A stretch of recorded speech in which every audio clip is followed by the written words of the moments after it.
The on again, off again tariffs have Americans bracing for the economic impacts. Trump is threatening new tariffs on Canadian lumber and dairy products, while Canada and China are now looking to implement new retaliatory tariffs on the U.S. They could start as soon as Monday. China is imposing additional tariffs of up to 15% on some U.S. products, mostly U.S. agricultural goods, and will begin restricting exports to over a dozen U.S. companies. One area that Canada is targeting the U.S. on: electricity that Ontario supplies to 1.5 million Americans living in 3 states. One of those states, Minnesota. Here with us now is former Republican governor of Minnesota, Tim Pawlenty. Governor, welcome back. Good morning. Good morning to you and your viewers. Let's get into these numbers. Minnesota imports over $37 billion in goods, roughly $14 billion from Canada alone. Talk to me about the ramifications your state could face economically if Trump goes ahead and carries out this tariff plan. Well, like our country more broadly, Minnesota is a very important trading partner with Canada and vice versa. And these tariffs, I think because of the way President Trump campaigned, he's going to have to blink them on. He's going to have to get some concessions, and then he's going to have to blink them off before this important thing develops: inflation. If inflation reignites for this administration, it's going to be the poison pill for this administration, and that's going to be a big problem. So President Trump is walking a very fine line here between backing up his threats, trying to get concessions, and not reigniting inflation. Trump, on the other hand, says there will be, quote, little disturbance to the economy. You said this is going to add to inflation. In your opinion, are Americans prepared to face the potential financial burden of this trade war?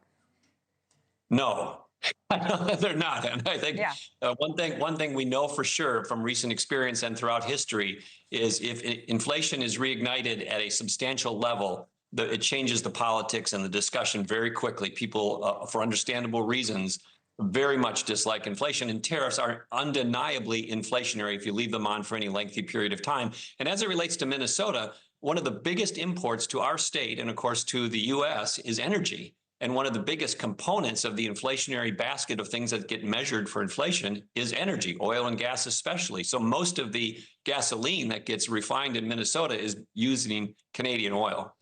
One of the top 3 imported goods from Canada is electricity. Ontario Premier Doug Ford, he says he's looking to add 25% surcharge for electricity to Minnesota, where you are, of course, Michigan, New York, as soon as tomorrow.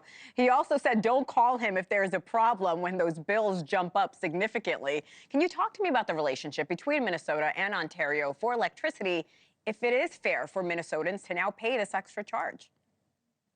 Well, the extra charge, of course, would be a tariff that we imposed on our federal government imposed on Minnesotans. And in the middle of winter, especially when people are consuming lots of energy, it's going to be a big thing if Canada follows through. My hope is that this is going to be a lot of threats, maybe even temporary tariffs back and forth, but that way they quickly find a deal and get back to normal operating procedure.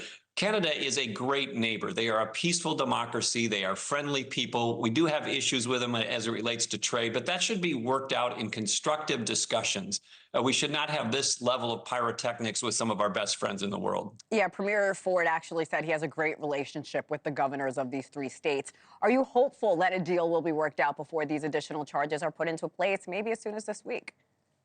Yes, and you do see, of course, a whiplash effect. These tariffs are on, they're off, they're on, but then there's some exemptions, they're delayed. So this whole thing has been very sort of herky-jerky as to how it's been implemented. I can't imagine that these tariffs, if they go on, are going to stay on very long because of the threat of inflation. And again, if inflation reignites, that's going to be a major, major problem for the Trump administration. If we look at Trump's first term, he did give money to farmers to balance out the pain of his very own tariffs.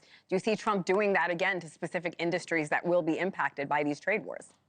You're already seeing sort of carve-outs for various groups that pressure Washington. So he put on the tariffs and then, of course, made exemptions for auto parts because of the concern of automakers. And last time, as you mentioned, he sent out subsidies to farmers to take out some of the sting of the tariffs.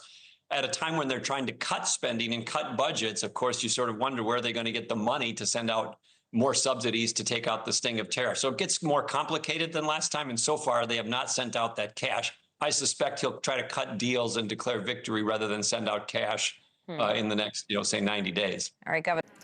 Thanks for watching. Go to joinnn.com to find NewsNation on your television provider. And don't forget to click the red subscribe button below to get more of NewsNation's fact-driven, unbiased coverage.